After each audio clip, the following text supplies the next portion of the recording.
Hello everyone, आप सब कैसे हैं। मैं उम्मीद करता हूं कि बहुत अच्छे होंगे और अपनी पढ़ाई को बहुत अच्छे से कर रहे होंगे। मैं आकाश कुमार बढ़ाना आईसीटी वर्चुअल क्लासरूम में आपका बहुत बहुत स्वागत करता हूं मेरे प्यारे बच्चों। जैसे आपको पता है मेरे प्यारे बच्चों, बेसिकली हमारी आपका जो है 8th क्लास है और इसी 8th क्लास के अंतर्गत जो है मेरे प्यारे बच्चों, हम लोग आप देख रहे हैं बाल विवाह के विरुद्ध जो है कानून तक हम लोग आपका बात कर रहे थे। और चैप्टर हमारे सामने है, जैसा आपको पता है महिला और जाति एवं सुधारों की हम लोग बात कर रहे थे। तो महिला रिफॉर्म को लेकर क्या क्या चीजें हुई, क्या क्या चीजें घटी, क्या क्या चीजें उसमें रही, उन सबको हमने इसमें गौर करके आपको देखा। ठीक है। और उसके अंतर्गत हमने बहुत सारी चीजों को बड़े अच्छे से कॉन्क्लूजन कॉन्क्लूजन के रूप में आपको पढ़ लिया और देख देख भी लिया है। ठीक है। और इन सब की हम लोगों ने आपका बात भी की है। ठीक। तो सती प्रथा का देख लिया हमने, और जो परिवर्तनों की दौर है वो भी हम लोग आपका देख चुके हैं सब चीजों पर अच्छे से। ठीक है। यहाँ तक इतना हम पढ़ चुके हैं। इस प्रचंड विद्यासागर की क्या स्थिति है, क्या कुछ रहा है, कैसी कुछ स्थिति है, इन सबको हमने बहुत अच्छे से गौर कर आपका देखा और विचार किया है।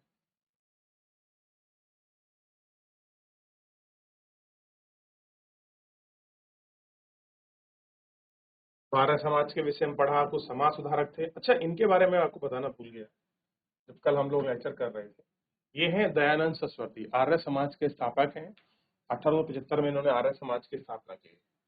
स्वामी दयानंद सरस्वती हैं और 1875 में आर्य समाज की स्थापना की है। आर्य समाज ने हिंदू धर्म को आपका सुधारने का प्रयास किया है। क्या किया है? हिंदू धर्म को सुधारने का प्रयास किसने किया है? आर्य समाज ने किया है। उसी के बारे में हम लोग आपका पढ़ रहे थे। क्लियर है? इतना हम लोग आपका देख चुके थे। अब आगे बढ़ते हैं। स्कूल जाने लगी हैं लड़कियां, इसको हमने देख लिया। जो किरात फूले के बारे में पढ़ लिया, आलोचनात्मक पढ़ा, इन सारी चीजों को देख चुके थे। अब हम बाल विवाह के विषय में पढ़ चुके थे। तो बाल विवाह को भी हम लोग आपका गौर कर अच्छे से आपका देख चुके हैं इन सभी के विषय में। तो यहाँ तक किसी का कोई डाउट है, कोई क्वेरी है, कोई क्वेश्चन है किसी भी बच्चे का, तो मेरे प्यारे बच्चों आप मुझसे लाइव जुड़कर चैट के माध्यम से पूछ सकते हैं। कोई भी बच्चा किसी भी स्कूल से कोई डाउट, कोई क्वेरी हो तो पूछ लीजिए एक बार।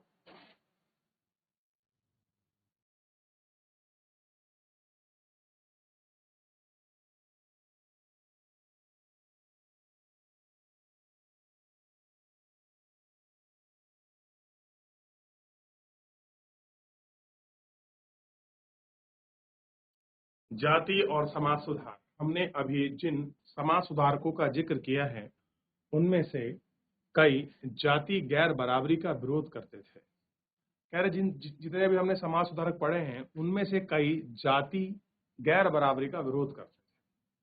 राजा मोहन राय ने जाति व्यवस्था की आलोचना की। ये व्यक्ति इतना महान थे कि इन्हें जो भी समाज में कुरीति दिखाई दी उसके खिलाफ लिखा, बोला और खुलेआम उसकी आलोचना करी। और भारतीय समाज के सबसे प्रखर आपका बोलने वाले आलोचकों में से एक थे। और उनके सामने खड़े होकर बोलने का जज्बा अगर किसी के पास था तो वो राजा राम मोहन राय बिल्कुल निठड़क होके वो आपका बोलते थे।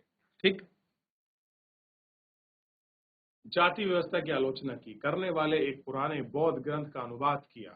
प्रार्थना समाज में भक्ति परंपरा के समर्थक थे।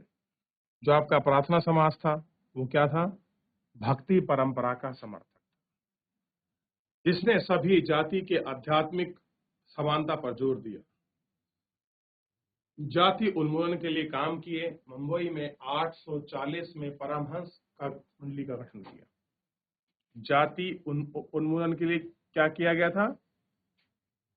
बंबई में 1840 में परमहंस मंडली का गठन किया गया। इन समाज सुधारकों और सुधार संगठनों के सदस्य में बहुत सारे ऊंची जाति के लोग थे। जो ये रिफॉर्म की बात कर रहे हैं, जो बदलाव की बात कर रहे हैं, वो क्या कह रहे हैं कि भैया बदलाव होना चाहिए, सब जातियां बराबर हैं, आप किसी जाति विशेष को बढ़ावा मत दीजिए।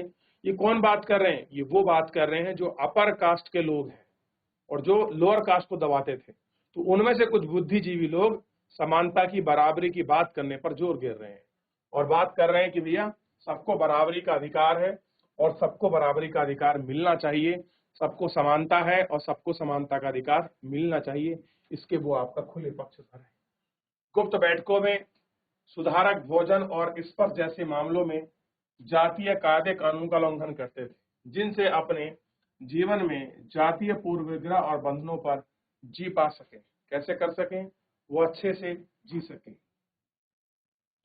कई लोग ऐसे थे जो जाति आधारित समाज में होने वाले अन्याय के विरुद्ध थे। 19वीं शताब्दी में कई प्रचारक आदिवासी समुदाय और आपका निचली जातियों के बच्चों को स्कूल खोलने लगे थे। इस प्रकार इन बच्चों को बदलती दुनिया में अपना रास्ता ढूंढने लगे। ठीक कैसे हुए? इस बदलती दुनिया में क्या करा उन्होंने? अपना रास्ता ढूंढना शुरू किया। उस समय बहुत सारे गरीब लोग शहरों से निकलकर नई नौकरियों की तलाश में गांव छोड़ते जा रहे थे। कैसे थे? नई नौकरियों की तलाश में वो लोग अपना गांव छोड़ रहे थे। नए कारखाने, नगर पालिकाओं में नई नौकरियां निकल रही थीं।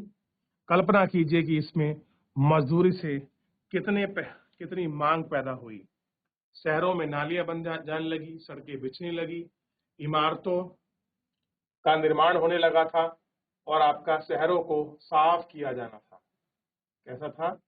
शहरों को साफ किया जाना था।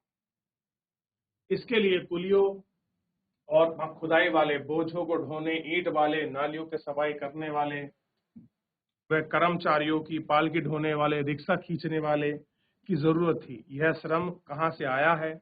इनमें काम करने, संभालने के लिए गांव और छोटे कस्बों के शहरों की तरफ जाने वाली मजदूर पैदा हो रही थी। शहरों में जाने वाले बहुत सारे निम्न जाति के लोग, कुछ लोग असम, मॉरिशस, त्रिनाद, इंडोनेशिया आदि स्थानों पर बागानों में काम करने चले गए थे। कैसे थे? इन जगहों पर वो काम करने आपका चले गए। नए स्थानों पर काम अक्सर बहुत कठोर था, परंतु गरीबों और निचली जातियों के लोगों में स्वर्ण जाति के जमींदार और उनके जमींदारों के दमनकारी कब्जे और दैनिक अपमान को छूने का एक मौका मिला।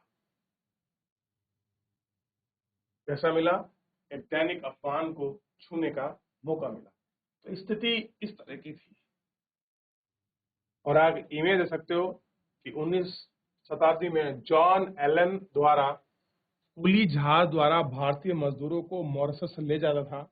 उन्हें आपके तरह तरह के कठोर काम करने पड़ते थे। इनमें से ज्यादातर मजदूर निचली जाति के होते थे। कहते थे जो लोअर कास्ट थे उस कास्ट के आपका मजदूर होते थे। ठीक, तो ये एक समय था जब आपका उन्होंने इन सब चीजों को देखा और बात की। एक बार देखिए कैसे समाज सुधारक समाज में सुधारने की बात करने लगे हैं या बात कर रहे हैं।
जूते कौन बना सकता था?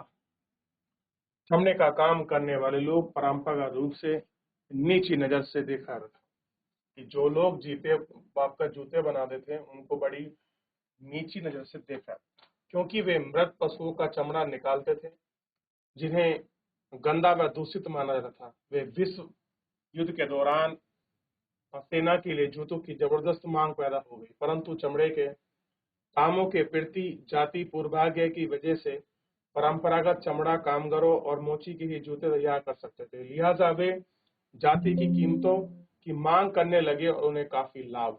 अब देखिए, चमड़े का जो काम था वो आपके नीची जाति के लोग करते थे, और उस समय मृत पशु की खाल उतारना उस समय बड़ा अलग माना जाता था। लोग उसको बड़ा लोअर मानते थे कि यार आपने मरे हुए व्यक्ति की जानवर की खाल उतारी। और मजे की बात देखिए, ये खाल उतारकर जूते बना रहे, और पहन रहा है कौन? अपर कास्ट, ऊंचा वर्ग। ठीक। और उन्हें गंदा और दूषित माना जाता था। पहले विश्व युद्ध के दौरान सेना के लिए जूतों की जबरदस्त मांग हुई। जब फर्स्ट वर्ल्ड वार हुआ तो जूतों की मांग हुई, और क्या लोग थे? इन लोगों ने वो जूते बेचे और इनकी मांग बढ़ गई। परंतु चमड़े के कामों के प्रति जातीय पूर्वाग्रह की वजह से केवल परंपरागत चमड़े के कारीगर और मोची ही जूते को तैयार हो सके, लिहाजा वे कीमत कम करने लगे और काफी आपका लाभ हुआ। ऐसा हुआ, काफी लाभ इनको दिखाई दे रहा। जूते बनते श्रमिक समुदाय के लोग 19वीं सदी में आंध्र प्रदेश, कि कैसे 19वीं सदी में बना है, इस स्थिति को थोड़ा सा हम लोग आपका देखेंगे और बात करेंगे। इसके अलावा दूसरे तरह की नौकरियां भी सामने आ रही थी। उदाहरण के लिए सेना में लगे लोग की जरूरत बढ़ गई। अछूत माने जाने वाले महार समुदाय के लोगों को महर रेजिमेंट में नौकरी मिल गई। अब हुआ क्या कि जिन लोगों को अछूत माना जाता था, जिनको लोग छूते नहीं थे, स्पर्श नहीं करते थे, अब उन समुदाय के लोगों को क्या मिल गई? आपका नौकरी मिल गई। क्योंकि अंग्रेज जो था कास्ट में बिलीव नहीं करते थे, हालांकि भारतीयों से वो आपका भेदभाव रखते थे। तो इस तरीके से क्या मिल गए? वो आपका उनको जो मिल गई। दलित आंदोलन नेता डॉक्टर भीमराव अंबेडकर के पिता एक सैनिक स्कूल में पढ़ते थे। कहाँ पढ़ते थे? मिलिट्री स्कूल में पढ़ते थे। ठीक। अब देखिए, गुजरात के दुवाला समुदाय के लोग बाजार के लिए आम ढोकर ले आते हैं और स्वर्ण जाति के जमींदारों के पास मजदूरी करते हैं और उन्हें खेत संभालते हैं। जमींदार घर आंगन तमाम छोटे मोटे काम जो था उनसे करने के लिए बोलते थे। बम्बई प्रेसिडेंसी में 1829 में अछूतों को सरकारी स्कूल में घुसने दिया जाता था। जब उन्हें इस अधिकार के लिए सख्त आवाज उठाई तो कक्षा के बाहर बैठाकर सबके पुराने इंतजाम कर दिए गए, ताकि वे कमरे से दूषित न रह सकें, ऊंची जाति आपका ना लड़ सके। तो ये सारी चीजें हमको दिखाई। समानता और न्याय की मांग। क्या समानता है और किस तरह की आपका न्याय की मांग है, ये हमको आपका देखेंगे। 19वीं शताब्दी के दूसरे हिस्से में तक गैर ब्राह्मण जातियों के भीतर से भी लोगों में जातीय भेदभाव की आवाज खड़ी हो गई। कैसी हो गई? दूसरी तरफ से भी लोग जो गैर ब्राह्मण जाति के लोग थे, वो भी अब जातीय भेदभाव के खिलाफ क्या उठाने लगे? आवाज। पहले कौन उठा रहा था? जो उच्च वर्ग के जो आपके बुद्धिजीवी लोग थे, वो ही आपका समानता की इक्वालिटी के लिए आवाज उठाते थे कि भैया सब लोगों को समानता का अधिकार मिलना चाहिए। इसीलिए वो क्या कोशिश करते रहे कि सब लोगों को समानता मिले, सब लोग समान हैं। उन्होंने ऐसा लाना समाज में, इक्वालिटी फैले, उसका पूरा प्रयास उन्होंने किया। और यहाँ वो आपका झलकता भी है और आप इसको देख भी सकते हैं। क्लियर है? अब देखिए, आंध्र प्रदेश में मदिंगा समुदाय एक अछूत जाति है। यह पशुओं के साफ उतार कर उसको साफ करती है, चमड़ा तैयार करती है और इससे ही आपका जूती चप्पल बनाए जाते थे। तो स्थिति आपको दिखाई देगी कि क्या हमारा समाज था और किस तरह के धीरे धीरे बदलाव हमारे समाज में हमको देखने के लिए मिल रहे हैं।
देख लिया।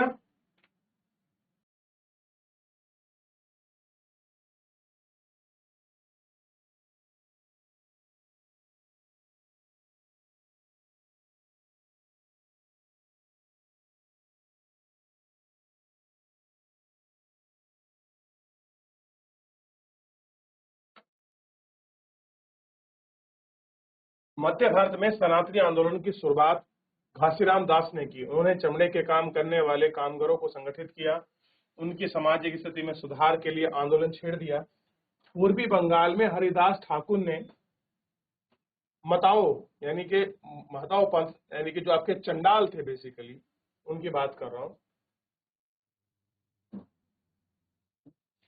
चंडाल के काश्तकारों के बीच का काम किया। हरिदास ने जाति व्यवस्था को सही ठहराने वाले ब्राह्मणवादी ग्रंथों पर सवाल उठाया, जिसे आज जिसे केरल कहा जाता है। एझवा ऐसी जाति थी जिसमें श्री गुरु नारायण गुरु ने अपने लोगों के बीच एकता का आदर्श रखा, जातिगत विभिन्नता के आधार पर लोगों के बीच भेदभाव करने का विरोध किया। उनके अनुसार सारी मानवता एक ही जाति है। कह रहे हमको जातियों में न बंटकर हमको मानवता पर ध्यान देना चाहिए, और सारी जाति ही एक आपकी मानवता है। ठीक। और एक महत्वपूर्ण कथन है कि ओरे जाति ओरे मात ओरे दानव मनुष्य यानी कि मानवता एक जाति है, एक धर्म है और एक ईश्वर है। ये वो व्यक्ति हैं गुरु श्री नारायण। इन सभी पंथों की स्थापना ऐसे लोगों ने की थी जो गैर ब्राह्मण जातियों से थे और उनके बीच ही काम करते थे। उन्होंने उन आदतों और तौर तरीकों को बदलने का प्रयास किया जो आपका प्रभावशाली जातियों का अपमान करते थे। उन्हें अधीनस्थ जातियों का स्वाभिमान का भाव पैदा करने का प्रयास किया कि आप में सब में अपना स्वाभिमान है और उस स्वाभिमान के साथ आप चलिए और स्वाभिमान के साथ आप जिए। उसी स्वाभिमान को पैदा करने का प्रयास हमारे भारतीय समाज में किया गया था। क्लियर है। और यही स्थिति हमारे समाज में बनी रही। लेकिन जितने भी छोटे छोटे धर्म उभरे हैं, अगर इन सब चीजों की गहराई में जाओ तो आप मुझे बताइए, क्या जो इतने पंथ बने हैं, क्या मूल रूप से जब धर्म की उत्पत्ति हुई होगी या समाज बन रहा होगा तो क्या ये सब एक साथ इतने जातियां थी, या धीरे धीरे समाज का विभाजन हुआ तब ये उत्पन्न हुई और हमारे सामने पड़ी? तो हम कह सकते हैं धीरे धीरे समाज का बाप का विभाजन हुआ, उत्पन्न हुई, तब ये सारी चीजें हमारे सामने पड़ी और हमने इनको देखा।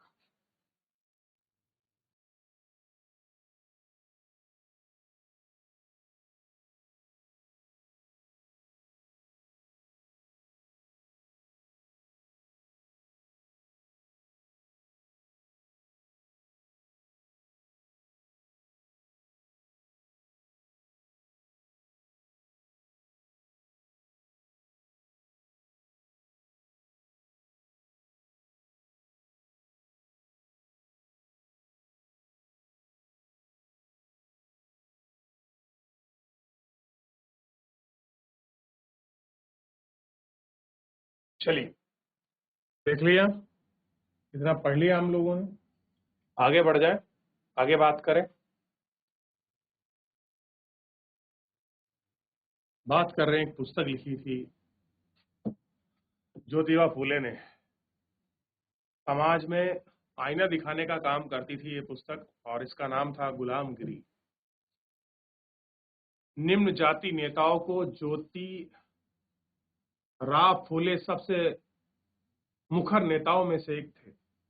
1827 में जन्मे ज्योतिराव फूले ने ईसाई प्रचारकों के लिए द्वारा खोले गए स्कूलों में शिक्षा पाई। किसने? इन्होंने स्कूल जो खोले उनमें आपकी शिक्षा पाई। बड़े होने पर उन्हें जाति आधारित समाज में फैले अन्याय के बारे में विचार व्यक्त किया। उन्होंने ब्राह्मणों के इस दावे पर खुलेआम हमला बोला।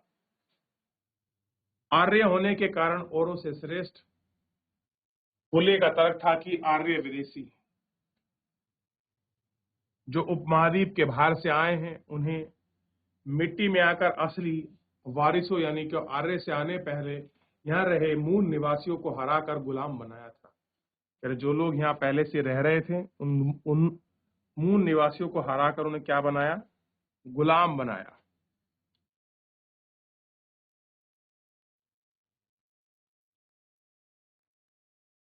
जब आर्यों ने अपना प्रभुत्व स्थापित किया, वे पराजित जनता से नीचे यानी कि निम्न जाति वाले मानने लगे। ज्योतिबा फूले के अनुसार ऊंची जातियां, उनकी जमीन और सत्ता पर कोई अधिकार नहीं था।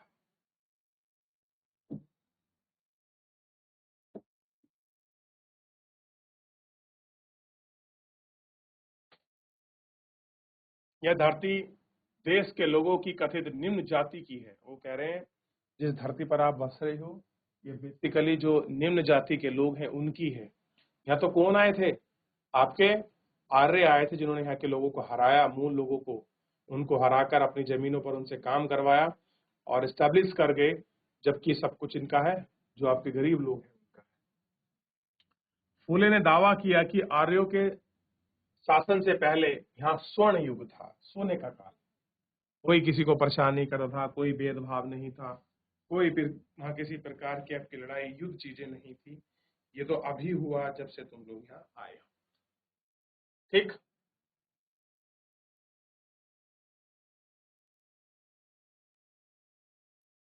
अब देखिए, तब योद्धा किसान की जमीन जोतते थे, मराठा देहात पर न्याय संगत और निष्पक्ष तरीके से शासन करते थे। उनमें सुझाव दिया गया कि शूद्र श्रमिक जाति और अशूद्र अति शूद्र यानी कि छूत जाति में भेद खत्म करने के लिए संगठन होना चाहिए। ज्योतिबा फूले द्वारा स्थापित सत्यशोधक समाज ने जातीय समानता का समर्थन किया, आपका मुहिम चलाई। मैं यहाँ और तुम कहाँ। अब एक बात है, मैं यहाँ और तुम कहाँ। मैं यहाँ और तुम कहाँ। ज्योतिबा फूले नेताओं के उपनिवेश विरोधी राष्ट्रवाद के आलोचक थे और उन्होंने उसके बारे में लिखा। ब्राह्मणों ने अपने धर्म की पर तलवार आपका छिपा ली। उन्होंने लोगों को संप्रभुता का गला काट दिया। अब वे देश के महान भक्त बने और घूम रहे हैं। वे भारत में शूद्र और मुस्लिम और पारसी नवरोज की सलाह लेते हैं। अगर हम ऊंची नीची के बारे में अपनी सारी लड़ाई झगड़े बंद कर देंगे, एकजुट नहीं हुए, तो हमारा देश उन्नति से नहीं कर पाएगा। यह एकता में आपके फायदे हैं, क्योंकि इसके बाद दोबारा यह स्थिति पैदा हो जाएगी और तुम्हें क्या कहा जाएगा। ठीक, ये हमको देखना। तो इन्होंने पुस्तक लिखी थी गुलामगिरी, और उस गुलामगिरी के माध्यम से लोगों को समझाने का और बताने का कार्य किया। किस प्रकार का, देखिए।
1873 में ज्योतिबा फुले ने गुलामगिरी यानी कि गुलामी नामक एक पुस्तक लिखी।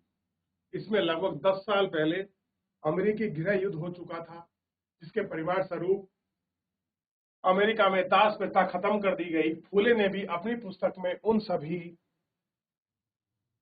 अमेरिकियों की को बाप का समर्पित किया, जिन्होंने गुलामी से मुक्ति दिलाने के लिए संघर्ष किया था। क्या किया था? गुलामी से मुक्ति दिलाने के लिए संघर्ष किया था। इस तरह उन्हें भारत में निम्न जाति और अमेरिका के काले गुलामों की दुर्दशा को एक दूसरे से जोड़ दिया। कैसे कर दिया? दुर्दशा से उन्होंने एक दूसरे को जोड़ दिया। जैसा कि इस उदाहरण में पाते हैं कि ज्योतिबा पाते हैं कि फुले ने जाति व्यवस्था की अपनी आलोचना को सभी प्रकार को गैर बराबरी से जोड़ दिया। उच्च महिला जाति की दुर्दशा, मजदूरों की मुसीबत, निम्न जातियों के अपमान की हालत के बारे में गहरे तौर पर चिंतित थे। जाति सुधार का यह आंदोलन 20वीं शताब्दी के मध्य पश्चिम भारत में बी.आर. अम्बेडकर और दक्षिण में बी.ई. रामास्वामी अयंगर जैसे महान दलित नेताओं के ने आपका नेतृत्व चलाया। अब लोगों के लिए सुधार हो, कुछ नेता सामने निकल कर आए, जैसे दलित नेता थे डॉक्टर भीमराव अम्बेडकर, ई.वी. रामास्वामी। ये वो नेता थे कि निम्न जातियों के लोगों की जो आपके दुर्दशा हो रही है, जो मजदूरों की मुसीबत है, उनको गैर बराबरी का जो व्यवस्था हो रही है, हम उसकी क्या करें, आलोचना करें। और वो निकल कर सामने आए, उन्होंने लोगों का विरोध किया, उन उन व्यवस्थाओं की आलोचना की जो आपके समाज में गैर बराबरी का हिस्सा दे रहे थे। उन सबको उन्होंने एक एक करके गौर करके देखा।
चलिए, मंदिरों में कौन जा सकता था?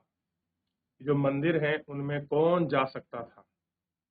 ये भी एक टाइम था ना कि मंदिरों में मुद्दे बने हुए थे कि ऊंची जाति के लोग ही जा सकते हैं, महार या निम्न जाति के लोग आपका मंदिरों में प्रवेश आपका नहीं कर सकते। उस समय का सामाजिक स्ट्रक्चर इस प्रकार का बना हुआ था। मदुरई मंदिर के प्रवेश द्वार में टॉमस डेलियन द्वारा बनाया गया चित्र है। मंदिर प्रवेश आंदोलन से पहले अछूतों को इस तरह के प्रवेश द्वार के आसपास भी फटका नहीं जाता था। अब मदुरई का आप मंदिर देखिए, ये इसका प्रवेश द्वार है और कह रहे हैं कि एक टाइम था, कब की बात कर रहे हैं, 1772 की, कि 1772 में जो आपके दलित लोग थे, उन लोगों को इस मंदिर के गेट के आसपास भी नहीं खड़े होने देते थे। सोच के देखिए कैसी स्थिति यहाँ आपकी बनी रही और कैसा टाइम आपका लोगों ने देखा होगा, जो इन सारी चीजों को उन्होंने जो आपका फील किया।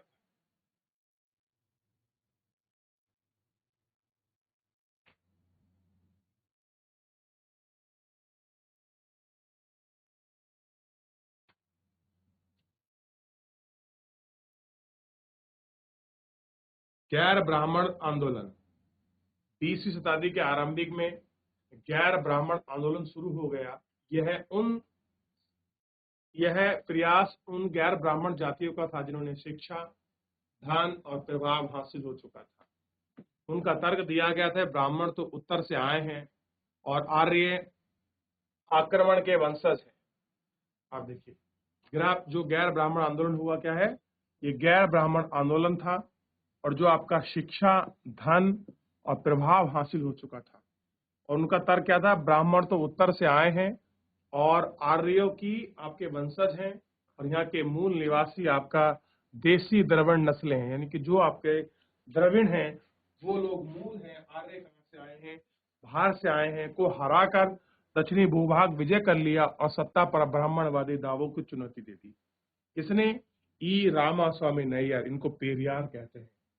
यकीन मानिए, साउथ में जातिवाद की जितनी अच्छी आलोचना आपके पेरियार ने की है, जितने बार लोगों को बारे में बताया कि जाति व्यवस्था क्या है, कैसे व्यवस्था पहली, पेरियार ने हर एक मुद्दे पर बड़े अच्छे से बोला है। महिलाओं के बारे में लिखा है, जिसके विषय में हम लोग कल पढ़ेंगे। फिलहाल आज हम लोगों को कुछ एक बार देख लेना चाहिए ताकि हम लोग चैप्टर को समाप्त कर पाए आज, फिर आगे मिलेंगे।